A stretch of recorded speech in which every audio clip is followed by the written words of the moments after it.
we're in the chapter about uh, how the sects blend and overlap. And in the process of that, we're talking about some of the different madhabs of aqidah, broad madhabs of aqidah, different sects are involved in some broad madhabs. So now we're on atheism. So the author says, atheism, the ta'til, dismantling of monotheism. And all forms of atheism, explicit or subtle, are amongst the most severe of blasphemy. Explicit atheism is like saying God does not exist. Subtle atheism, you'll see examples as we read. Denial of God's attributes. And all Mu'tazila factions agreed to the denial of the attributes of the Creator. They said that he, the glorified, did not eternally have knowledge, power, life, hearing, sight, everlastingness, speech, nor will. What about the other attributes, though? Existence, eternity, oneness, dissimilarity, and independence. These attributes, they didn't deny those. Mm-hmm. So that's why it's not explicit atheism, which would be to say God doesn't exist. They don't say that. What they're saying is Allah exists, but he doesn't have an attribute. He just exists. And that's atheism still, though, but it's implied. When they say he doesn't have attributes, they mean these ones that we just mentioned now. Because these are the attributes that their meaning is more than what is understood from the self. I think we talked about that. When you say the self of God, you understand something. When you say the knowledge of God, then you understand something more than the self. Those attributes are called al-ma'ani attributes. They confirm something. They confirm something. Those ma'ani attributes. So those are the ones that the Mu'tazila denied. They say that he did not have any speech, will, name, or attribute in eternity, because there was no one else in eternity to describe him so that he would have an attribute, or to name him so that he would have a name.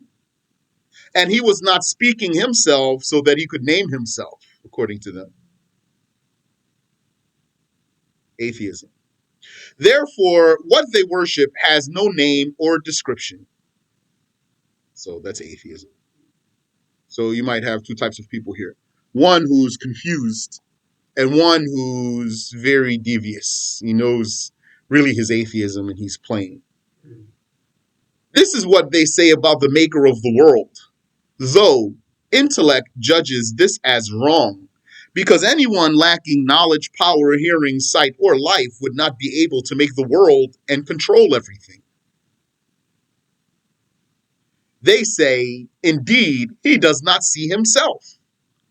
And many of them said, he does not see anything.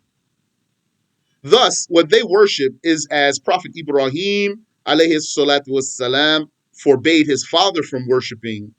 إذ قال لأبيه يا أبت لم تعبد ما لا يسمع ولا يبصر ولا يغني عنك شيئا. When he said to his father, "O father, why do you worship what does not hear, what does not see, and does not do anything for you?" So then this implies that Allah hears and sees. And so remember when the Shaykh said in Mukhtasar that the 13 attributes are obligatory to know because they were mentioned more than other attributes throughout the Quran and the Sunnah, either explicitly or implicitly. Implicitly means indirectly, like this ayah here.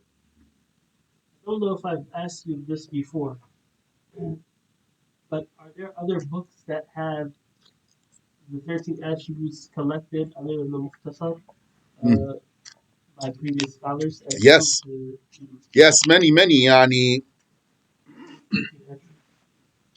the 13 attributes are mentioned in the books, listed and dispersed. The 13 attributes are in Tahawi, but they're just not listed. You just have to pull them out. And a lot of them mention 20 attributes. So the 13 are there, and then they add 7 more. Dirar ibn Amr used to say that Allah was alive, knowledgeable, and powerful, meaning that he is not dead, ignorant, or weak. Not that he has attributes that validate these names. So that's a word game there. Yani, he said he used the descriptive name not to confirm an attribute that would validate these names. Rather, he means he's alive means he's not dead. And he's knowledgeable means he's not ignorant. And he's powerful means he's not weak. So what's wrong with that? Where is he slipping here? He's slipping as if here it missed him the meaning of life, what it means to be alive. Because if you're not alive, then you're not seeing or blind. If you're not alive, then you don't see, and you're not blind also. If you're not alive, then you don't hear, but also you're not deaf. So just because something is not deaf doesn't mean that it hears. Just because something is not deaf doesn't mean that it hears. Could be not deaf because it's not even alive in the first place. Life validates the deafness, just as life validates the sight. Life is the validator for both of those. He said Allah is alive and knowledgeable and powerful, meaning that he's not dead, he's not ignorant, he's not weak. Not that he has attributes that validate these names.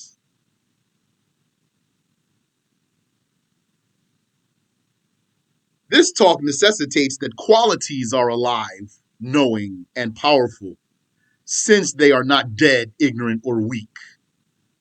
So let's think about that there for a second. So let's back up a little bit. You have, in the first place, existence, right? Yeah. So either something exists or it doesn't exist.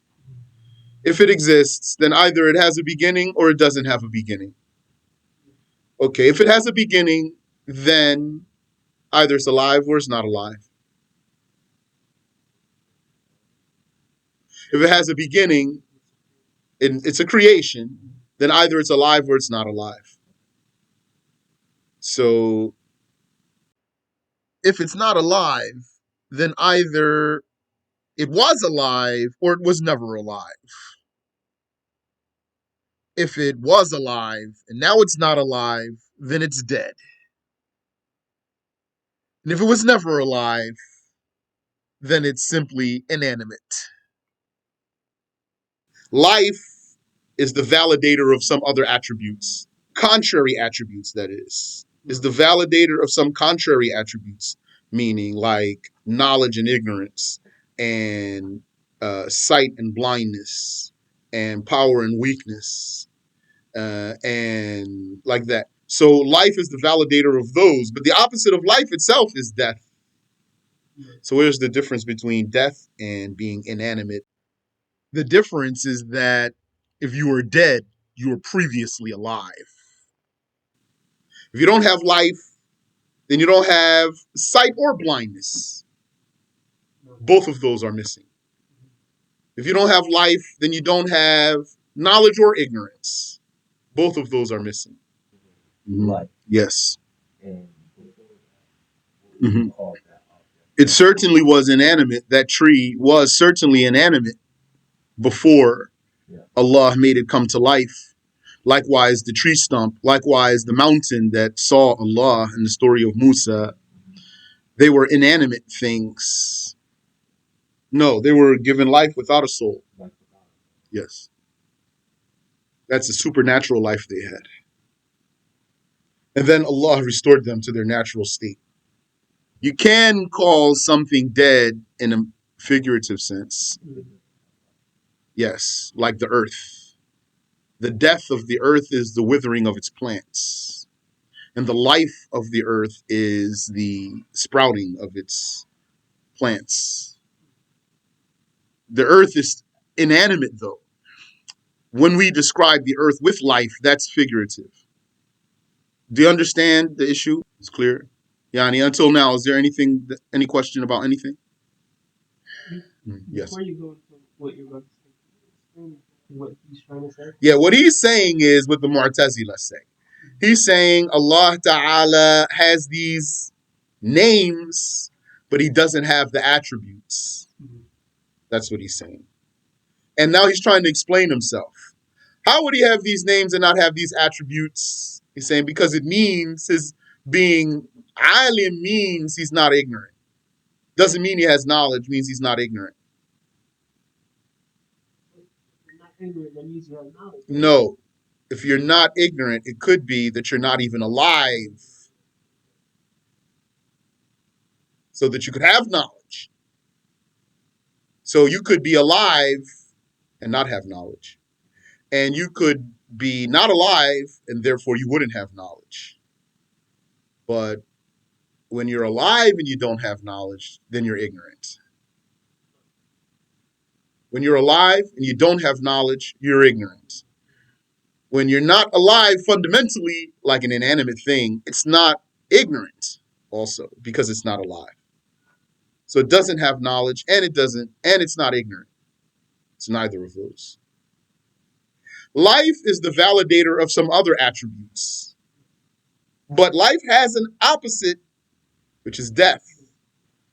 So these Mu'tazila, they have a tricky way of speaking. Why do they?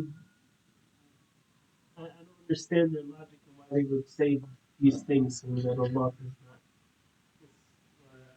not.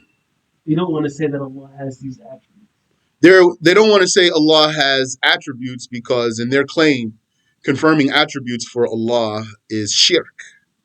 They said because if he has attributes, those attributes would have to be eternal. And then there would be more than one eternal one. And then they said, and that is shirk. So they're separating the attributes from Allah. Yes. So they say Allah is not his attributes. Period. They stop there. We say Allah is not his attributes, nor is he other than his attributes. Now, Dirar ibn Amr, he's not Mu'tazili. He has his own group, the Dirariya. But he agreed with them in this issue. And this was his way to talk about it. Because here was the issue, our main topic, how the sects overlapped. This talk necessitates that qualities are alive, knowing, and powerful, since they are not dead, ignorant, or weak. A doing without a doer. In this nation is who was almost explicit about the atheism and irreligiousness he carries. Like Thumama, the Mu'tazilite, the Mu'tazili, saying that events of a chain reaction do not have a creator. That's practically explicit atheism. Mm-hmm. We know what he means by chain reaction, right? So if you tip the first domino, all the other dominoes that fall. So usually we're going to see here, usually the Mu'tazila say, you're the creator of the chain reaction because you're the creator of your own deeds. Then you're going to be the creator of the chain reaction by extension. So this Mu'tazili went further and he said, no one created the chain reaction. So then, like he's saying, you created the first tip of the domino and everything else happened with no creator. No one created the rest of that. And if you extend that further, then all of what's happening in the world then there's no one's creating any of that. If the river is flowing and cutting through the ground and making channels and all that, no one's creating any of that. This implies atheism because had it been valid that anything happened without a doer, it would be valid that everything could happen without a doer. The indivisible atom. Atheism is a common conspiracy of the Mu'tazila, like An-Nazam, who, as a youngster, accompanied dualists and Sumaniya, and as a middle-aged man, associated with atheistic philosophers. And inwardly, he was inclined to the way of the Barahima, who do not believe in prophets. He thus used to discuss two cases, so to debunk the world being created and prophethood. What were those two cases? One was the case of the indivisible atom, and the other was the denial of miracles. From those disbelieving people, he took the idea that a piece can be reduced infinitely. Reduced means subtracted from. The subtle atheistic absurdity here is in insinuating that the world is eternal, because it means that any object, despite having an outer edge, does not have a fundamental piece. This is tantamount to saying that yesterday, which came to an end, was preceded by a beginningless number of days. This is absurd because had it been that a mustard seed could be split infinitely, as well as a great mountain, there would not be a difference between the two. There is no argument in saying that the mountain's pieces would be bigger than the seeds, because infinity cannot be more or less than infinity. Furthermore, if pieces could be shaved from the seed forever, they could possibly accumulate to a size greater than the mountain. If you split the seed and don't split the mountain, if you could split the seed forever, then you could just keep collecting pieces and make something bigger than the mountain. Eternal creation, the beginningless chain, yani this claim. An ancient group of materialists from before the nation of Muhammad were outward atheists. Materialists means they believe that everything is matter, physical matter, and that all that affects things is time. Yes, what's your suggestion, Habibi? Sayyidi. Okay, so there's a field of math called set Yeah. theory. So it's a part of these abstract theoretical mathematics. So to silence them from the very beginning, and I've done this, and it works, you indicate that you're referring to natural numbers. Okay. Once you indicate that, You don't have any argument. no one who's like honest, even if they know mathematics in theoretical mathematics, if they're honest, they won't argue with you if you say natural numbers. Okay. They'll agree immediately. Okay. Inshallah. Barakallahu feek. I mean, with you. Tayyib. So, an ancient group of materialists from before the nation of Muhammad were outward atheists, denying God's existence and believing that the world is eternal. Materialist means they believe that the world is all material and that time is what affects things. And they deny the existence of the Creator, and they believe that the world is eternal, that the creation or the universe is eternal. Now, when you're dealing with old groups, they might have some other ideas. Like in our time, you have people who talk about Big Bang and things like that. But then they might have been saying other things. Like there were those who said the world, the earth, for example, is constantly falling. Always. It's always falling. So that's old belief. Now we have other beliefs, from scientists and philosophers. There were some philosophers who said that the four elements are eternal: earth, water, fire, and air. Yani, that's philosophy. Some added beyond those four that the celestial bodies are eternal, the stars and whatnot. Or in classical words, the planets. Planets means the stars, the sun, the moon, all of those are planets. Just like the indivisible particle we were talking about, that's an atom. Atom, that's an atom originally. Mhm. Nowadays they have this what they call science, and then so they were using different words in different cases, or came with different categorizations of things, definitions. And some said there's a fifth element and it is eternal, as if they didn't know what it is exactly. So it's a fifth element.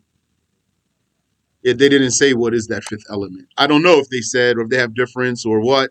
Where does that conversation go? I don't know. But there's some of them said there's a fifth element and it's eternal. Another Mu'tazili conspiracy, excluding the Salihiyya, is that nothingness is something. They said that before existence, a particle was a particle, and a quality was a quality, and blackness was blackness, and whiteness was whiteness, and nothing was gained by something coming into being. So they are, with an obvious insinuation, saying that the world is eternal. That's atheism. Subtle atheism.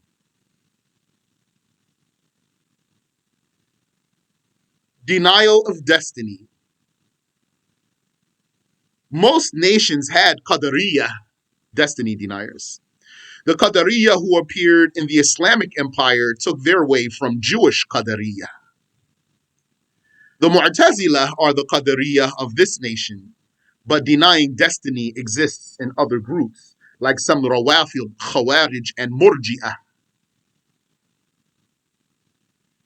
It amounts to saying that God did not create everything. That's denial of Qadar.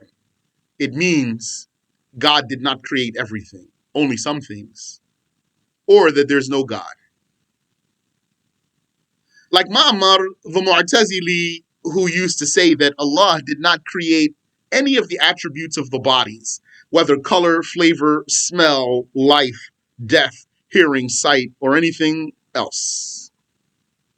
As if he's saying he only created the body, and then from there, the body was creating on its own.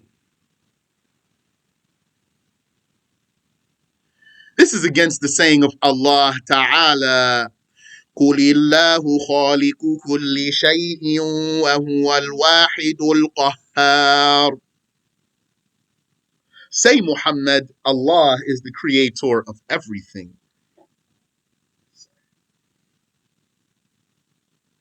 And his other saying, لَهُ مُلْكُ السَّمَاوَاتِ وَالْأَرْضِ يُحْيِي وَيُمِيتُ وَهُوَ عَلَى كُلِّ شَيْءٍ قَدِيرٌ.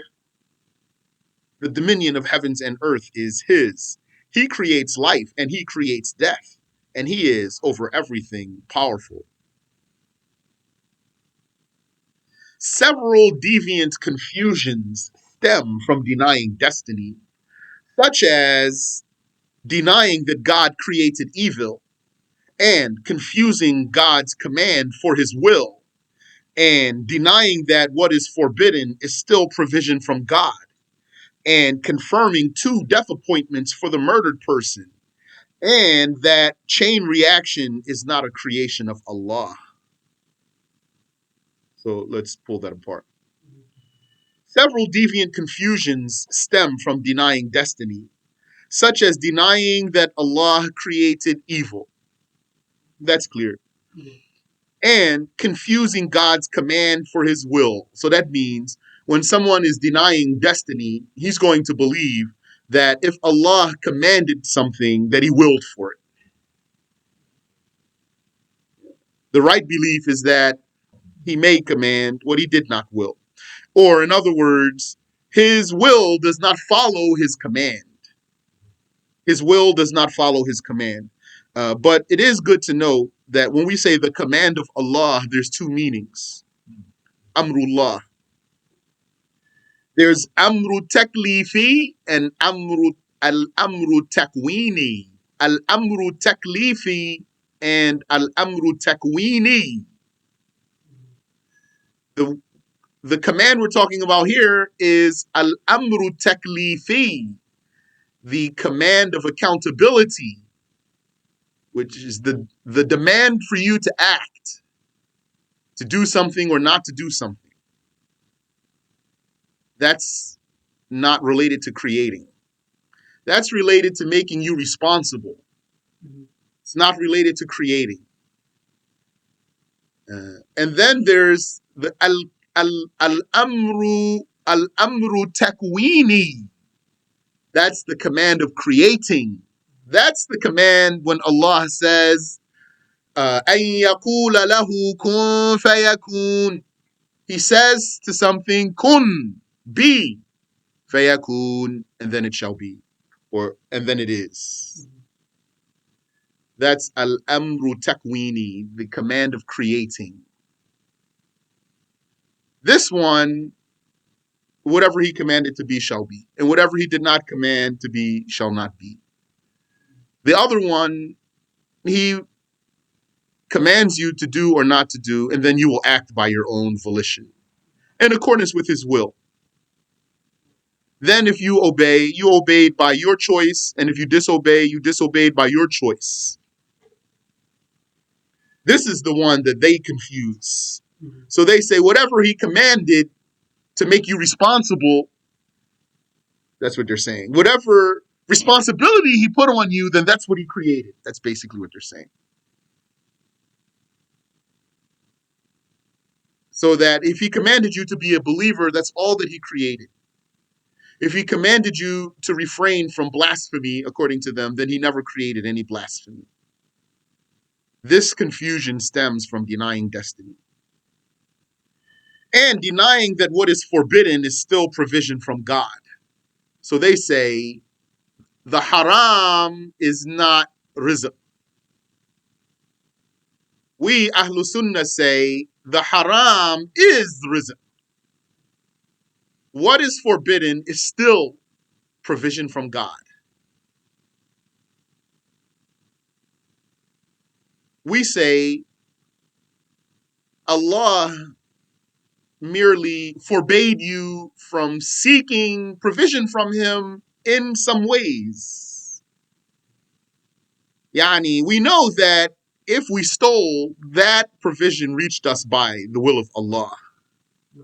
He forbade us from stealing so that the provision from him would get to us this way.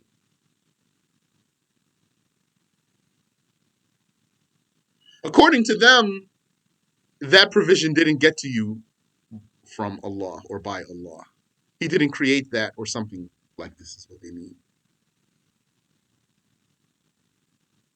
So that's also a branch of denying destiny. And confirming 2 death appointments for the murdered person. Because they believe that the slave creates his own deed. So they say, had you not murdered him, he would have lived until another time and then died. That time he would have lived to, that's his ajal. That's his death appointment. When you murdered him, you cut him off from that. And you gave him a different death appointment. That's blasphemy. So we don't say a person died before his time, for example. Everyone dies at his time. And that chain reaction is not a creation of Allah. That stems from denying destiny. And we have a chapter here so we can read what's there. So, any question first? So they're saying when Allah commands taklifi, that's what he created. Yes, that's what he willed. That's what he that's what he willed. Yes. And if a person does different from that, Then he went against the will of Allah. but he created, so they're saying he created. Yeah, they're saying he created his own deed. Mm-hmm. Yes. So that's why they're mushriks. Mm-hmm. They're mushriks and atheists. They're pagans and atheists at the same time. That's bad kufr. Chain reaction. Ahlul Sunnah do not have an issue concerning chain reaction. Yani, this is not a separate chapter for us. Now we're talking about it because they made it a separate chapter, those deviants. Allah creates everything. The Mu'tazila, who have not exaggerated in what is already extremism, yani it's a bid'ah, they only spoke about chain reaction in terms of movement and cause and effect. Like what's outward, like we talked about, the dominoes, or the snowball effect. Those who exaggerated, like Bishop said, that the human creates color, flavor, smell, hearing, sight, and all realizations by way of chain reaction, as well as warmth, coldness, moisture, and dryness. Thumama went as far as to say that a chain reaction has no doer. We already said that. Jad ibn Dirham used to say that wine is not the doing of God. It is the doing of the winemaker. He means when you take the juice and let it get old and ferment. And anyone who left meat to rot until worms came forth is the creator of those worms. And that whoever buried a brick so that a scorpion would come forth is the creator of that scorpion. And whoever buried a mushroom so that a snake would come forth is creator of that snake. The Himariya, who followed him in this issue, therefore deemed the worm, snake, and scorpion human creations in these cases. So the scholars, they said that Allah creates worms from filth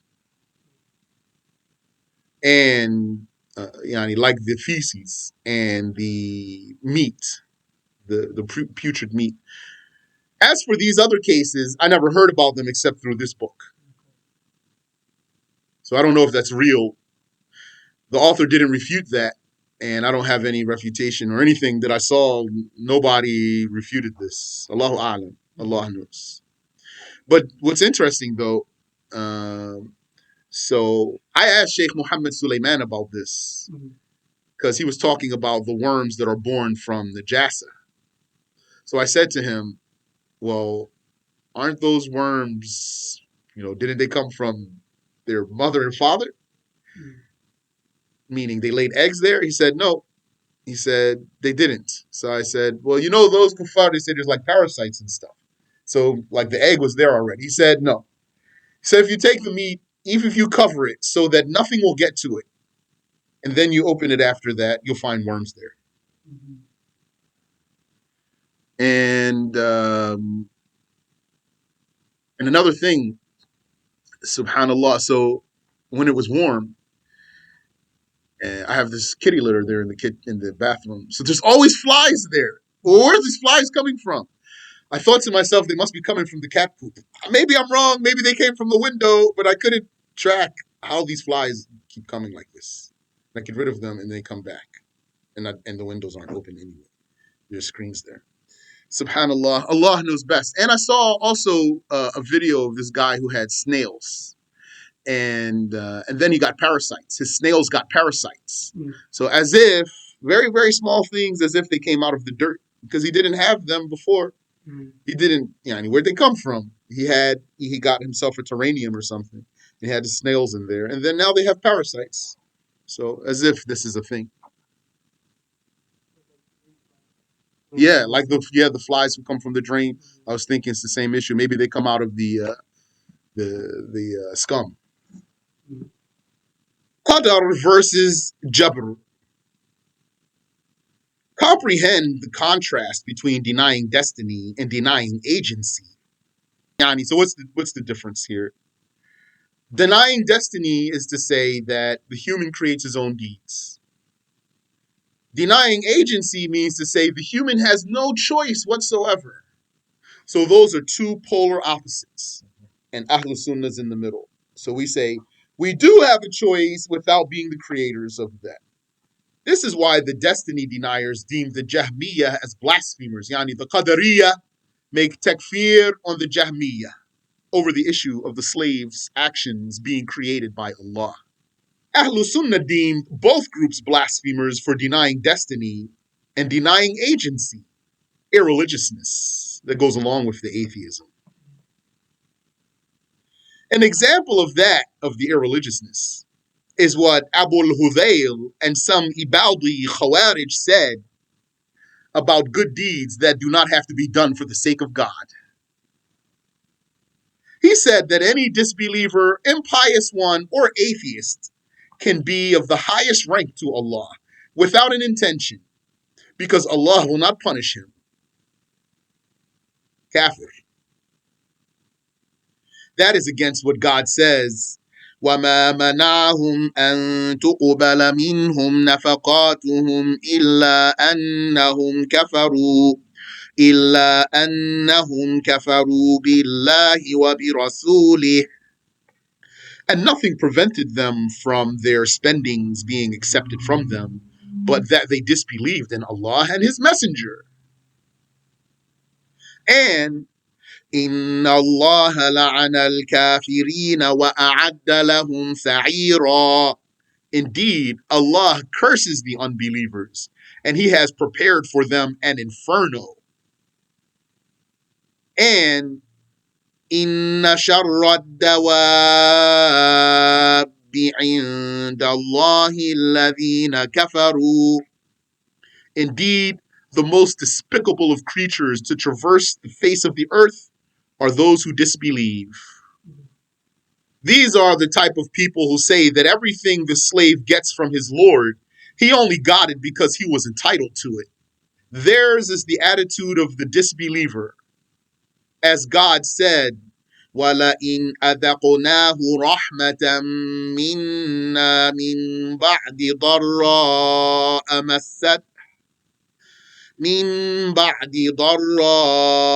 مَسَّتْهُ لَيَقُولَنَّ هَذَا لِي. And if we bestowed mercy upon the disbelieving human after calamity strikes, he would say, I deserve this. ثُمَّ إِذَا خَوَّلْنَاهُ نِعْمَةً مِنَّا قَالَ إِنَّمَا أُوتِيتُهُ عَلَى عِلْمٍ. Furthermore, if we gave him an endowment from our generosity, he says, I was only given this because of my know-how. This is against what the Prophet ﷺ said, وَلَوْ رَحِمَهُمْ كَانَتْ رَحْمَتُهُ خَيْرًا لَهُمْ مِنْ أَعْمَالِهِمْ. Had God had mercy upon them, His mercy would have been generosity, not due to them because of their deeds. They were therefore too haughty to see that God has any merit over them. They said, indeed, the loftiest of stations is the station of entitlement. One of the bad choices of the Karramiyah was their being influenced by the Mu'tazila and saying that the mind can know the sacred law without its revelation, and that God Himself has a rule that He must obey, like the slaves. That is one of An-Nazam's scandals, for he said that God was obligated to do what is best for the slave, or else he would have been a miser. Then he embraced the ugly implication of his conviction and said that all of what God did for the blasphemers was best for them, and it was not in His control to do better for them. Kufr. We already clarified that obligations for God is impossible, so we don't have to argue it again. Rather, it's the duty of the student to have studied his lessons. Furthermore, anyone with intellect knows that there is no goodness for a blasphemer in his blasphemy, because that's what he's saying. Then, if he only did what's best for the slave, it means that he made the kafir's blasphemy best for him. In fact, such a conviction leads to saying that God can be refuted. And here is a summarization of the argument of Al-Ash'ari. The argument of Al-Ash'ari, meaning what happened with Al-Ash'ari, with his uncle or his stepfather, Al-Jubba'i. And it's possible for a woman to marry her child's uncle. So then the child's uncle would be the stepfather. So let's see. So what is that?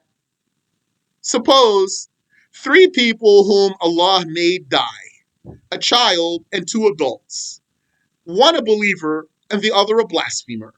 2 shall enter the garden, the child with an inferior status because he didn't live long to do good deeds, and the believing adult with a superior status because of his life of good deeds. The blasphemer shall enter hell. The child could say, "Oh God, why did you not let me live longer so that I could attain the status of the adult? That would be better for me." Had his death before puberty been better for him, or else he would have died as a pubescent blasphemer, then the blasphemer would say, "What about me? Why not make me die as a child so I could have escaped hell?" Then there's no answer for that. So that means that God could be refuted if this were the case. We seek refuge with God from such vile convictions. Anyone who would say something like this is someone uninterested in worshiping God, like An-Nazam. He was unable to display his true irreligiousness outwardly, and he used to hate being accountable to worship. His lifestyle was that of sin, and he eventually died drunk. In fact, such an irreligious miscreant is content with equating himself to God. We seek refuge with Allah from such filthy words. One case is when the Sheikh of Ahlul Sunnah once asked Al-Jubba'i about what obedience truly means. He answered, "Obedience is to do what someone wants." Al-Ash'ari said that would mean that God obeys the slave if he gave the slave what the slave wanted. Al-Jubba'i said, yes, God would be obedient.